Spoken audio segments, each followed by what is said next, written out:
নমস্কার বন্ধুরা, প্রতিদিন একঘেয়ে খাবার খেতে কারোরই ভালো লাগে না। তোমাদের জন্য আজকে আমি একটি হারিয়ে যাওয়া কুমড়ো পাতা দিয়ে দারুণ স্বাদের একটি রেসিপি নিয়ে চলে এলাম।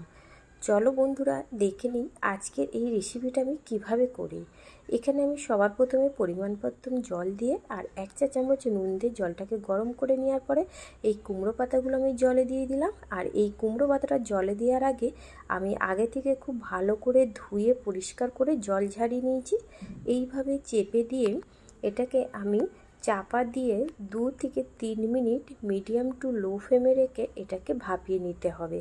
খুব বেশি ভাপিয়ে নেবেন না, তাহলে কিন্তু পাতাটা নরম হয়ে যাবে।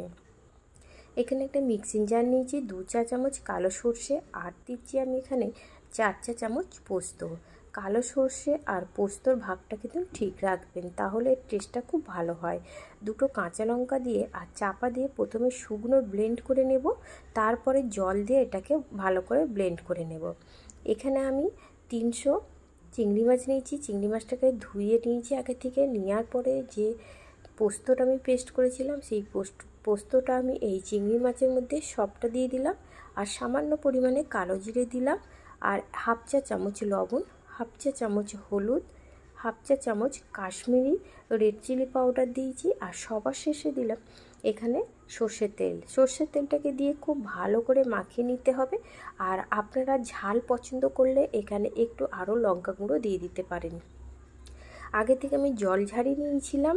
এখানে 1/2 কাপ দই আমি দিয়ে দিলাম, এটা টক দই দিলাম। টক দই দিয়ে এই রেসিপিটা করবেন, এই রেসিপির টেস্টটা কিন্তু দ্বিগুণ বাড়িয়ে নিয়ে যায়। আপনারা কেউ যদি স্কিপ করতে চান এটাকে বাদ দিয়ে দিতে পারেন। আর সবার শেষে এতে একটু চিনি দিলাম, যেহেতু টক দই আছে টেস্টটাকে ব্যালেন্স করবে।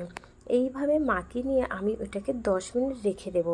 এবারে যে লাউ পাতাটা আমি সিদ্ধ করে নিয়েছিলাম সেটা আমি জল ঝরিয়ে নিয়েছি, ঠিক এরকমই নরম হবে। এই পাতাটাকে কুমড়ো পাতার পিছন দিকটাতে এই চিংড়ি মাছের যে মাখাটা করেছি সেই পিছন দিকটা এই চিংড়ি মাছের মাখাটাকে দিতে হবে। একটা চামচে করে আপনারা পরিমাণ মতো দেবেন, একটু বেশি দিলে খেতে ভালো লাগে, আর কম দিলেও খেতে ভালো লাগে, কিন্তু বেশি দিলে আরও বেশি ভালো লাগে। এইভাবে আমি এটাকে মুড়ে দিচ্ছি। এখানে কোনো বাঁধার প্রয়োজন হবে না। আমি যেইভাবে এটাকে ভাঁজ করছি এইভাবে ভাঁজ করে দেবেন, দেখবেন এটা একটুকু খুলে যাবে না। এইভাবে এটাকে ভাঁজ করে দিতে হবে। দেখো বন্ধুরা আমি কিভাবে ভাঁজ করলাম। এবারে এটাকে আমি সোজার দিকে করে রেখে দেব। তারপরে আমি আবারও একটা তোমাদের দেখিয়ে দিচ্ছি যে কিভাবে আমি তৈরি করি। এইভাবে লাউ পাতাটাকে নিয়ে আবারও আমি দিয়ে দিলাম। এটা সাবেকিয়ানা রেসিপি। এই রেসিপি এখন কিন্তু হারিয়ে গেছে, গ্রাম বাংলার একটি রেসিপি। আর এই রেসিপিটা মা ঠাকুমার হাতে আমরা ছেলেবেলায় খেয়েছি। এটা দারুণ খেতে লাগে বন্ধুরা। আপনারা যদি একবার তৈরি করেন এটাকে আমি আবারও বলছি, আপনাদের এটা বারবার খেতে ইচ্ছা করবে। এইভাবে কুমড়ো পাতা দিয়ে খুব ভালো করে আবারও আমি মুখ দুটোকে সিল করে নিচ্ছি। এইভাবেই কিন্তু আমি সব কটা তৈরি করে নিয়েছি। দেখো বন্ধুরা কতটা সুন্দর হয়েছে। এবার চলো এখানে কড়াটাকে আগে থেকে গরম করে নেওয়ার পরে 2 টেবিল চামচ সর্ষের তেল দিয়ে দিলাম। তেলটা দিয়ে গরম করে নেওয়ার পরে যেগুলো আমি তৈরি করেছিলাম সেগুলো আমি দিয়ে দিলাম। এই সময় কিন্তু বন্ধুরা গ্যাসের ফ্লেমটাকে মিডিয়াম টু লো ফ্লেমে রেখে চাপা দিয়ে 5 মিনিট এটাকে ভাপিয়ে নেব। 5 মিনিট পরে খুলে নিলাম। দেখেছেন বন্ধুরা কত সুন্দর ফুলে উঠেছিল। আর এবারে একটা কাঁটা চামচ আর একটা স্প্যাচুলারের সাহায্যে ধরে 2 হাতে ধরে এটাকে উল্টে দিতে হবে। আবারও 2 মিনিটের মতন এটাকে আমি রান্না করে নেব। এখানে আমি একটা প্লেটে ভাত নিয়েছি, আর যেগুলো আমি তৈরি করেছিলাম আমি তুলে দিচ্ছি। দেখো বন্ধুরা এটাকে আমি আজকে এটাকে পরিবেশন করছি। এবারে চলো আমি তোমাদের একটু খুলে দেখাই যে এই রেসিপিটা কেমন হলো।